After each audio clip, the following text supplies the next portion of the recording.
BSc third year subject botany की इस class में आप सभी विद्यार्थियों का स्वागत है।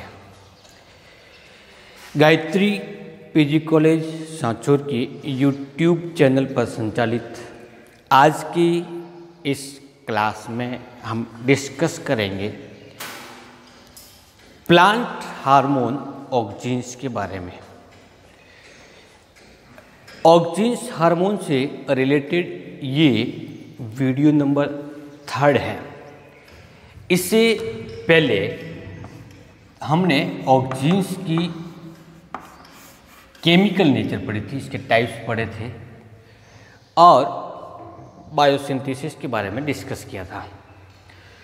इससे पूर्व के लेक्चर्स के अंदर ऑक्सीजन से संबंधित हमने जो डिस्कस किया था वो था कि किस प्रकार से ऑक्सीजन मॉर्फोलॉजिकल और फिजियोलॉजिकल इफेक्ट प्लांट के ऊपर डालता है। तो क्या पढ़ा था हमने? Morphological and physiological effect. आज हम पढ़ेंगे ऑक्सीजन की क्रियाविधि कैसे होती है, कितने प्रकार से वो कार्य कर रहा है, इसके बारे में विभिन्न मत और एग्रीकल्चर या फार्मिंग के संदर्भ में, खेती के संदर्भ में, कृषि के संदर्भ में ऑक्सीजन्स का क्या रोल होता है और क्या महत्व होता है। तो पहले पढ़ने जा रहे हैं वो है द मोड ऑफ एक्शन। इसकी क्रियाविधि किस प्रकार से होती है। ऑक्सीजन पादप कोशिका के इलोंगेशन में वृद्धि करता है, जिसके कारण पादप की वृद्धि प्रेरित होती है। इसके अतिरिक्त भी कई प्रकार के मत वैज्ञानिकों द्वारा दिए गए हैं जिससे ऑक्सीजन की क्रियाविधि को समझने में सहायता मिलती है। जो सबसे पहला थ्योरी आई वो है ऑस्मोटिक थ्योरी।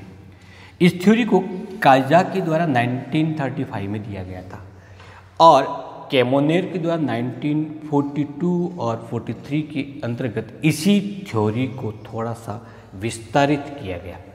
ये थ्योरी क्या कहती है? ये थ्योरी ये कहती है कि ऑक्सीजन कोशिका की प्रासरणता में वृद्धि करता है। प्रासरणता में वृद्धि करता है।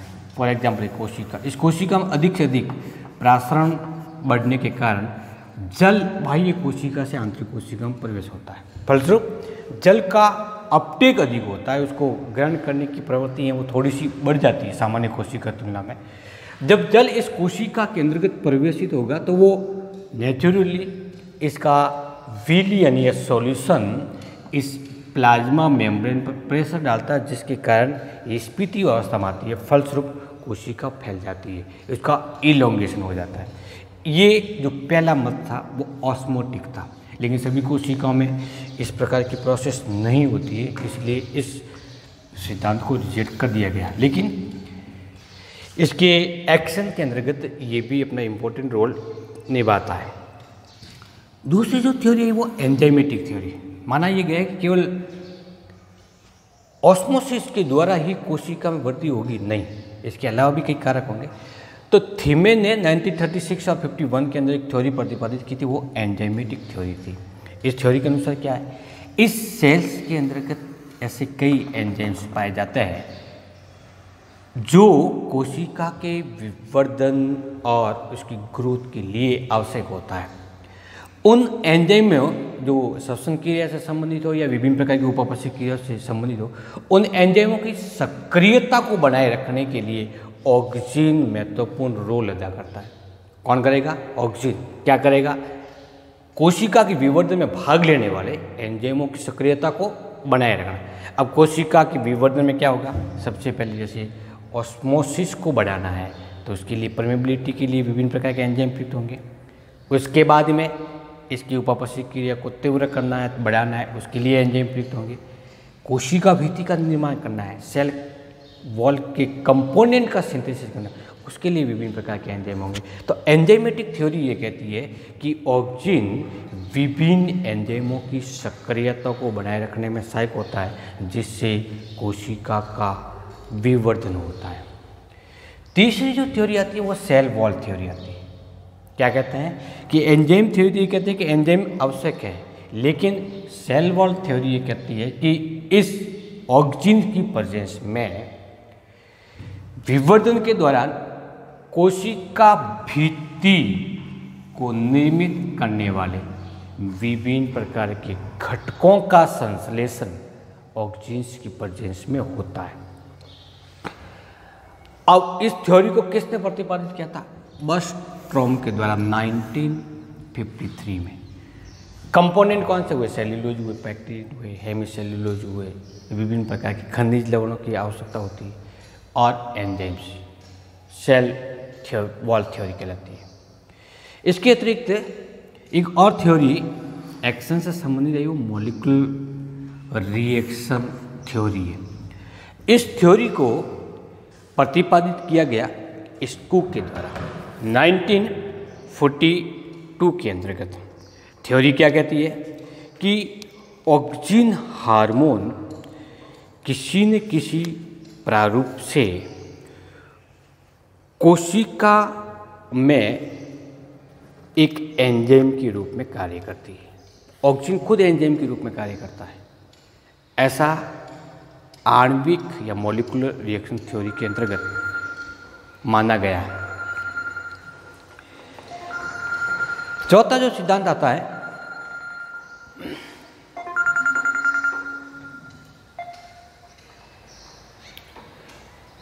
इस सिद्धांत को कहते हैं न्यूक्लिक एसिड सिंथेसिस थ्योरी, और ये थ्योरी दी गई थी पिलेट के द्वारा 1970 में।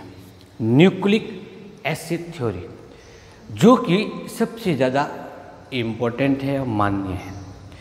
होती क्या है ये कि कोशिका में डीएनए पाया जाता है, और इस डीएनए के द्वारा mRNA का निर्माण होता है, मैसेंजर आरएनए का निर्माण होता है। मैसेंजर आरएनए के द्वारा ही tRNA या rRNA जैसे घटकों का निर्माण होता है। इस आरएनए के द्वारा ही फिर प्रोटीन संश्लेषण की प्रक्रिया प्रारंभ होती है। mRNA से क्या बनेगा? प्रोटीन बनेगा। इस प्रोटीन के द्वारा विभिन्न प्रकार के एंजाइम्स बनेंगे। पिलेट के अनुसार ग्रोथ के दौरान विभिन्न प्रकार के एंजाइम की जो आवश्यकता होती है वो निरंतर बनते रहते हैं, क्योंकि ये अल्पकालिक होता है और इसकी सक्रियता को निरंतर बनाए रखना बहुत जरूरी होता है, अन्यथा ग्रोथ नहीं होती। एंजाइम्स की सक्रियता को बनाए रखने और निरंतर नए एंजाइम के संश्लेषण करने के लिए ऑक्सीजन महत्वपूर्ण रोल अदा करता है। इस थ्योरी को क्या नाम देते हैं? Nucleic acid synthesis theory. Nucleic acid का निर्माण करता है। अब बात आती है कि जब ऑक्सीजन लगातार इन एंजाइम का संश्लेषण करता रहता है तो होगा क्या? ये एंजाइम क्या करेंगे? इसकी प्रत्यास्थता में वृद्धि करता है, कोशिका भित्ति के नए घटकों का निर्माण करता रहता है, रासायनिक क्रिया को बढ़ाते हैं। यानी जितनी भी प्रकार के 5 सिद्धांत पहले जो पढ़े हुए उन सभी को समावेश करते हुए ऑक्सीजन हार्मोन कार्य करता है। अब निरंतर यदि ऑक्सीजन कंटिन्यू इसी प्रोसेस में कार्य करता रहे तो कोशिका आकार में बहुत बढ़ती जाएगी, उसकी प्रत्यास्थता समाप्त हो जाएगी। इसीलिए उस ऑक्सीजन को किसी न किसी स्टेज पर रोकना जरूरी होती है, उसकी सक्रियता को कम करना। किसकी? ऑक्सीजन की सक्रियता को कम करने के लिए। इसलिए कोशिका में ऑक्सीजन इनहिबिटर पाए जाते हैं जो ऑक्सीजन की क्रियाशीलता को कम करता है। क्या नाम देते हैं? Oxygen inhibitor. इन इनहिबिटर को नाम देते हैं डाइक्लोरोनिक एसिड, एक क्यूमेरिक एसिड और क्लोरोफेनिल या कैम्फेरॉल जैसे घटक पाए जाते हैं जो इस ऑक्सीजन की क्रियाविधि को कम करते हैं। ऑक्सीजन की सक्रियता को कम करने के लिए कोशिका में विभिन्न प्रकार के इनहिबिटर पाए जाते हैं, जैसे डाइक्लोरोनिक एसिड, क्यूमेरिक एसिड, कैम्फेरॉल इत्यादि। ये क्या करता है? ऑक्सीजन की सक्रियता को कम करेंगे, जिसके कारण ऑक्सीजन की निश्चित सक्रियता से कोशिका का निश्चित विवर्धन होता है। तो कुल 6 प्रकार के थ्योरी 5 प्रकार की theory, osmotic theory, enzymatic theory, cell wall theory, molecular reaction theory और न्यूक्लिक एसिड सिंथेसिस थ्योरी, ये बताता है कि ऑक्सीजन किस प्रकार से कार्यरत है। अब आइए देखते हैं कि ऑक्सीजन कृषि के लिए किस प्रकार से उपयोगी है। ऑक्सीजन के एग्रीकल्चर यूजेज क्या हो सकते हैं। नंबर पहला, ऑक्सीजन का उपयोग जैसे 2,4-D या 2,4,5-T है इत्यादि का उपयोग सेलेक्टिव हर्बिसाइड के रूप में किया जाता है, हर्बिसाइड शाकनाशी के रूप में। क्यों करते हैं? क्योंकि ऑक्सीजन छिड़काव के बाद में मृदा में कुछ समय के लिए ही रहता है, अल्पायु होता है। इसकी निश्चित सांद्रता से न तो जंतु प्रभावित होते हैं, न दूसरे प्रकार के प्लांट प्रभावित होते हैं। और तीसरा, ऑक्सीजन एक तीव्र हर्बिसाइड के रूप में प्रयोग करते हैं। इन 3 कारणों के कारण ऑक्सीजन का उपयोग हर्बिसाइड के रूप में सबसे अधिक किया जाता है। किसके साथ में करेंगे? मोनोकोटिलिडीन प्लांट के ऊपर इसका कोई इफेक्ट नहीं होता, लेकिन डाइकोटिलिडीन वीड्स के ऊपर इसका सर्वाधिक प्रभावित होने से वो तीव्रता से नष्ट हो जाते हैं। तो पहला कौन सा हुआ? सेलेक्टिव। कुछ प्लांट पे कार्य करता है, कुछ प्लांट पे कार्य नहीं करता है। जिनको नष्ट करना है उनके ऊपर कार्य कर रहा है, जिनको नष्ट नहीं करना है उनके ऊपर कार्य नहीं कर रहा है। दूसरा है स्तंभ कटिंग, जिसको हिंदी में नाम देते हैं हम कर्तन। कर्तन का मतलब हुआ जैसे गुलाब की एक कर्तन है, ये इतना प्रकार का डंठल है। वेजिटेटिव प्रोपागेशन के लिए इसका उपयोग किया जाता है। अब हम इसको ज़मीन के अंदर रोप रहे हैं। रोपने के बाद में क्या होगा? कुछ समय के बाद में इसकी ज़मीन के अंदर वाली पर्व संधि से रूट निकलना प्रारंभ होगी, जबकि इसके ज़मीन से ऊपर वाली पर्व संधि से पर्वतंत्र विकसित होगा, एक नए प्रकार का प्लांट बनेगा। वेजिटेटिव प्रोपागेशन के अंतर्गत हम उसको पढ़ते हैं। तो इस वेजिटेटिव प्रोपागेशन के अंतर्गत यदि इस स्टेम कटिंग को यदि हम ऑक्सीजन हार्मोन से उपचारित करने के बाद फिर बोते हैं, फिर रोपते हैं, तो इसमें जड़ का प्रारंभिकरण बहुत शीघ्रता से होता है। जो समय 10 दिन के अंतर्गत होना था वो उससे कम समय के अंतर्गत रूट डेवलप हो जाती है। रूट डेवलप होती है, प्लांट ग्रो करना प्रारंभ कर देता है। इसके अतिरिक्त तो किस में काम आ रहा है?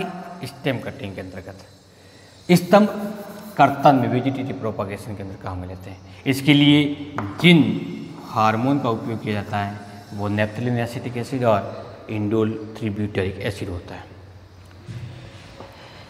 NAA और 2,4-D पाइनएप्पल और लीची जैसे पादपों में फ्लावर इनिशिएशन के रूप में काम आता है, पुष्पन क्रिया को प्रेरित करने के लिए, जिसके कारण उत्पादकता इसकी बढ़ी है। जबकि ये ऑक्सीजन कुकुरबिटा में मेल फ्लावर के स्थान पर फीमेल फ्लावर के परिवर्तन को प्रेरित करता है, फीमेल फ्लावर को। और फीमेल फ्लावर डेवलप होने के कारण अधिक से अधिक फ्रूट बनते हैं, उत्पादकता उसकी अचानक बढ़ जाती है। इसके अतिरिक्त फसली पौधों में पार्थिनोकार्पिक अनिषेक फल निर्मित करने के लिए ऑक्सीजन का भी उपयोग किया जाता है। ऑक्सीजन जैसे 2,4,5-T के छिड़काव से फल परिपक्वन शीघ्रता से होती है, फ्रूट राइपनिंग फास्ट होता है। इसके अतिरिक्त पुष्प तथा फल को समय से पूर्व झड़ने से रोकने के लिए, यदि समय से पूर्व झड़ जाता तो फल पूर्ण रूप से परिपक्व नहीं होगा, उत्पादकता उसकी कम हो जाएगी। तो उन फलों को पूर्ण रूप से परिपक्व होने के बाद में ही वो वहाँ से पृथक हो या पुष्प फल में परिवर्तित हो, समय से पूर्व झड़े नहीं, इसके लिए ऑक्सीजन का उपचार किया जाता है, ऑक्सीजन का छिड़काव किया जाता है। जिससे क्या होता है? पुष्प व्रंत और फल व्रंत मजबूत होने के कारण फल में विलयन की प्रक्रिया परिपक्व होने के पश्चात संपन्न होती है। एक और इसका महत्व होता है, जर्मिनेशन इनहिबिटर के रूप में काम आता है। आलू जिसके कंद है को हम स्टोरेज करके रखते हैं ताकि लंबे समय तक वो यूज हो जाता है, लेकिन एक निश्चित मौसम के अंतर्गत उसमें अपस्थानिक कलिकाएं विकसित हो जाती है और उसमें जर्मिनेशन हो जाता है। जर्मिनेशन की प्रक्रिया यदि उसमें प्रारंभ हो जाती है तो स्टार्च विघटित होना प्रारंभ हो जाता है, फलस्वरूप उसकी कंद की गुणवत्ता कम हो जाती है। उस कंद की गुणवत्ता को बनाए रखने के लिए उसको व्यवस्थित तरीके से स्टोरेज किया जाए। इसके लिए क्या किया जाए कि यदि नेप्थलीन एसिटिक एसिड से छिड़काव किया जाए तो आलू के अंतर्गत जर्मिनेशन की क्रिया रुक जाती है और डोरमेंसी बढ़ जाती है, प्रसुप्ता बढ़ जाएगी। फलस्वरूप अनुकूलित मौसम होते हुए भी इस आलू के कंद में अंकुरण की प्रक्रिया संपन्न नहीं होगी। इसका मतलब हम इसके स्टोरेज लंबे समय तक कर सकते हैं।